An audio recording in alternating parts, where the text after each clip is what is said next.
ಇಲ್ಲ, ಅವರು ಪತ್ರಕರ್ತರು ತಾವೆಲ್ಲರೂ ಕೂಡ ಅವ್ರಿಗೆ ಕೇಳ್ತಾ ಇದ್ರಿ ಅಲ್ಲಿ, ಸರ್ ಚಾಮರಾಜ ಕ್ಷೇತ್ರದ್ದು ಏನು ಅವ್ರು ಏನು ಮಾತಾಡ್ತಾನೇ ಇಲ್ಲ. ಅವರು ಸುಮ್ಮನೆ ನಿಮ್ಮನ್ನೇ ನೋಡ್ತಾ ಇದ್ರು. ಅವರು ನಾನು ಈ ಊರಿನವ್ನಲ್ಲ ಅಂದ್ಬಿಟ್ರು. ಅಲ್ಲ ನಾನು ಈ ಊರಿನವ್ನಲ್ಲ ಅಂದ್ಬಿಟ್ರು. ಹಾಗಾಗಿ ಅದ್ರ ಏನೇ ಬೇಕಾದ್ರೆ ಅರ್ಥ ಬರ್ಬೋದು ಅದರಲ್ಲಿ. ಬಟ್ ಅವರು ವಿರೋಧ ಪಕ್ಷದ ನಾಯಕರು, ನಮ್ಮ ಭಾರತೀಯ ಜನತಾ ಪಕ್ಷದ ನಾಯಕರು. ಮೈಸೂರಿನಲ್ಲಿ ಯಾರ್ಯಾರು ಮುಖಂಡರು ಯಾರ್ಯಾರು ಆಕಾಂಕ್ಷಿಗಳಿದ್ದಾರೆ ಅಂತ ಅವ್ರು ತುಂಬ ಚೆನ್ನಾಗಿ ಗೊತ್ತಾಗಿದೆ. ಅವ್ರು ನಿರ್ಧಾರ ಕೈಗೊಳ್ತಾರೆ. ಅದ್ರ ಬಗ್ಗೆ ನಾವು ಹೆಚ್ಚು ಸಾರ್ವಜನಿಕವಾಗಿ ಚರ್ಚೆ ಮಾಡೋದು ಬೇಡಿ.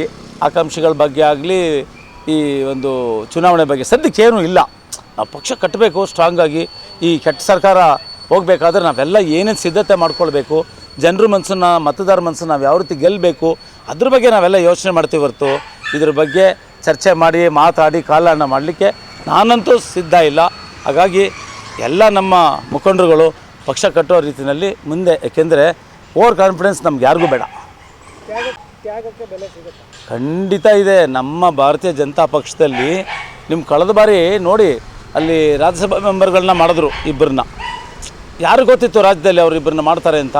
ಈಗ ಒಂದು 2 ವರ್ಷದ ಹಿಂದೆ ಆ ರೀತಿ ಮಾಡ್ತಾರೆ. ಇವತ್ತು ರಾಜ್ಯಸಭಾ ಮೆಂಬರ್ಗಳನ್ನ ಯಾರ್ಯಾರನ್ನು ಮಾಡಿದ್ದಾರೆ ಇವತ್ತು ನಿಮ್ಗೆ ಗೊತ್ತಿದೆ. ಇವತ್ತು ಸುಧಾಮೂರ್ತಿ ಅವರು ಇರ್ಬೋದು, ಅಂದರೆ ರಾಜ್ಯದಲ್ಲಿ ಇಲ್ದಿರೋರನ್ನು ಕೂಡ ತಗೊಳ್ಳುವಂಥ ಸಂದರ್ಭದಲ್ಲಿ ನಮ್ಮಂಥ ಹಿರಿಯ ಮತ್ತು ಪಕ್ಷಕ್ಕೆ ತ್ಯಾಗ ಮಾಡೋರನ್ನ ಸ್ವಲ್ಪ ಆ ಸಂದರ್ಭದಲ್ಲಿ ಮರ್ತಂಗೆ ಕಾಣುತ್ತೆ.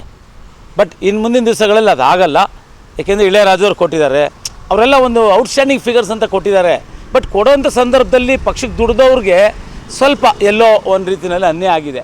ಅದನ್ನು ಸರಿಪಡಿಸ್ತಾರೆ. ನಮ್ಮ ಪಕ್ಷ ಖಂಡಿತವಾಗಿಯೂ ಅದನ್ನು ಸರಿಪಡಿಸುತ್ತೆ. ಅದು ನನ್ನಂಥ ಒಬ್ಬ ನಿಷ್ಠಾವಂತ ಮತ್ತು ತ್ಯಾಗಮಯಿಗೆ ಖಂಡಿತವಾಗಿಯೂ ಮುಂದಿನ ದಿವಸಗಳಲ್ಲಿ ಎಲ್ಲ ರೀತಿಯಾದಂಥ ಅವಕಾಶ ಕೊಡ್ತಾರೆ ಅಂತ ನಮ್ಮ ಪಕ್ಷದ ಬಗ್ಗೆ, ನಮ್ಮ ಪಕ್ಷದ ವರಿಷ್ಠರ ಬಗ್ಗೆ ನಂಗೆ ಬಹಳ ಅಪಾರವಾದ ಗೌರವ ಇದೆ. ಜೈ ಹಿಂದ್, ಜೈ ಕರ್ನಾಟಕ.